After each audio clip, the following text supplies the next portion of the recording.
You don't even need to get that deep. It's, can you swap it for existing national currencies? Well, therefore, it is.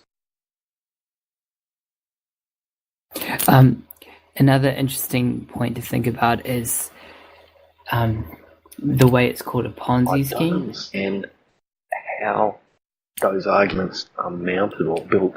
Because Ponzi scheme is me giving you $100, you guaranteeing me X percentage return, and really all you're giving me back is either part of someone else's $100 or part of my $100 back until it runs out. Well, that's not one because it's not going to run out. Well, I think to be a Ponzi scheme, you rely on Constantly. new investors. Yes. Yeah, constantly, in order to make up for the losses of previous investors.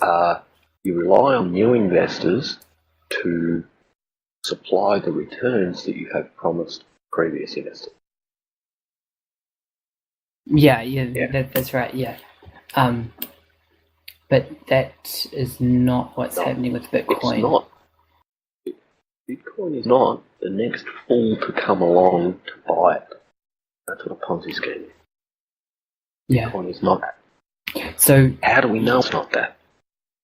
Because it's exchangeable for US dollars and products and services. A Ponzi scheme isn't. Yeah. Do you think the ease of cashing in and out at any time is important to a Ponzi scheme, or not being able to cash in and out at any time? Ponzi scheme generally relies on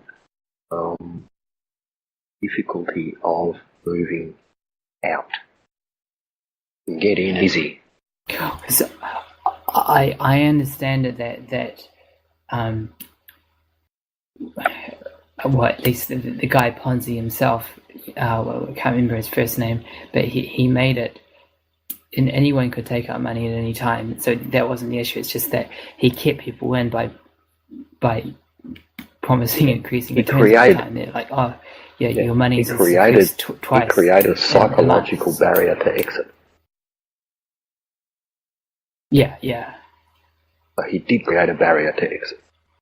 It was just a psychological one. Yeah. Not a real one. Right. Or not a legal or binding one. It was just playing with people's heads to keep them in. So I've also wondered in what sense the Federal Reserve, or the way they handle money, might be considered a Ponzi scheme. Well, it is, because of psychological barrier. Yeah. But do they rely on new investors? They rely on new psychological entrants. They rely on new believers. Because I would think that they rely more on being able to inflate currency. Well, they do that with new believers. They inflate it. Get new believers, subsidise something, say, if you keep doing this, we'll keep paying you. Okay. Yeah. There you go. If you back us, we will back you. That's what the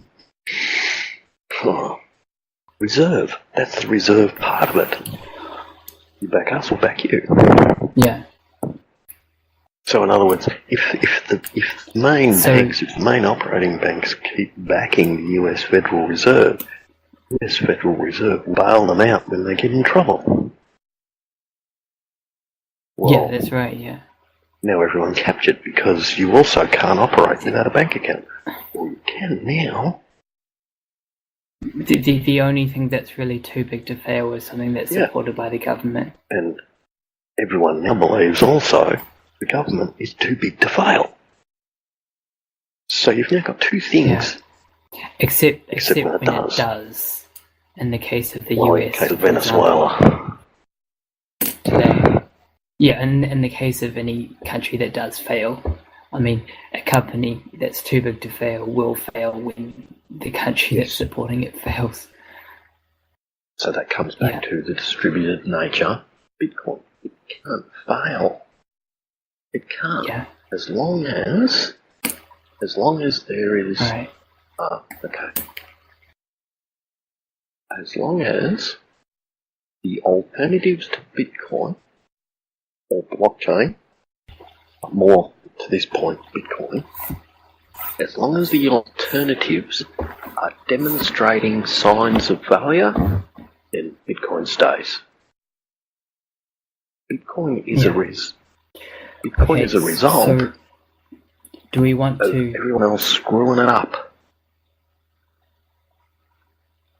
Yeah, that's right. It's largely mistrust of centralized systems and established authority that really caused the need for something like Bitcoin to emerge.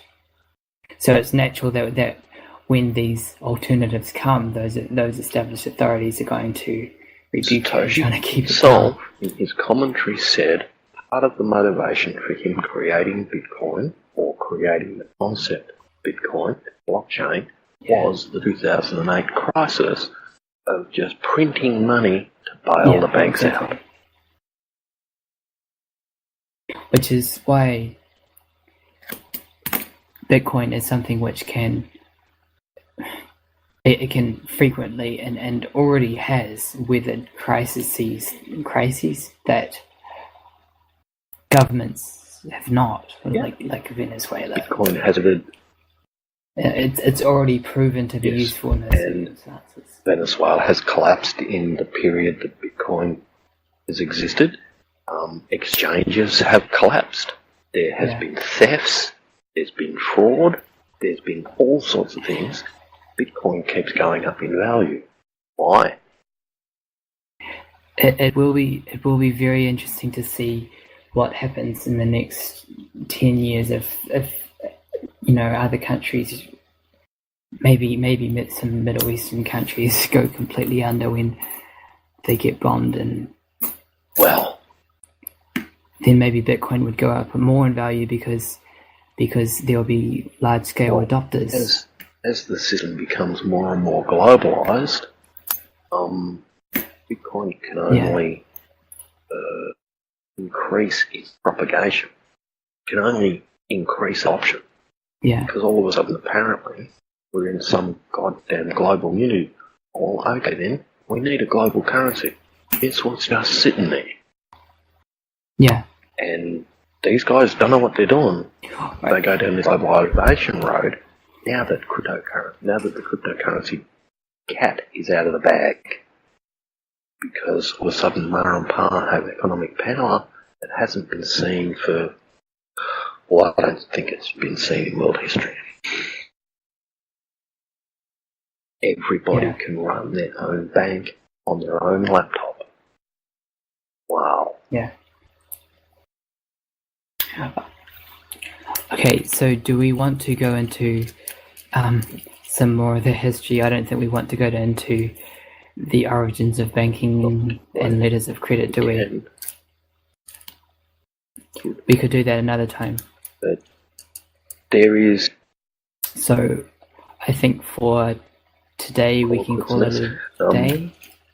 In a nutshell, there is no argument that can undo Bitcoin. There are arguments that can undo other cryptocurrencies, and Ray and I'll get into that because Ray's a fan of some other cryptocurrencies, and I reckon most of them are scams. But that's okay. And I actually thought of buying one of those scams today. I thought, ooh, I should really have a look at this. But anyway. Are you talking about that scam that I was supporting? I was thinking about Bitcoin Cash, actually. But storage, I'm definitely... Yeah, I'm gonna have a fiddle around with storage. I think that's... You're convincing me. And I could also suggest maybe what? The Keckles that is just too bloody funny.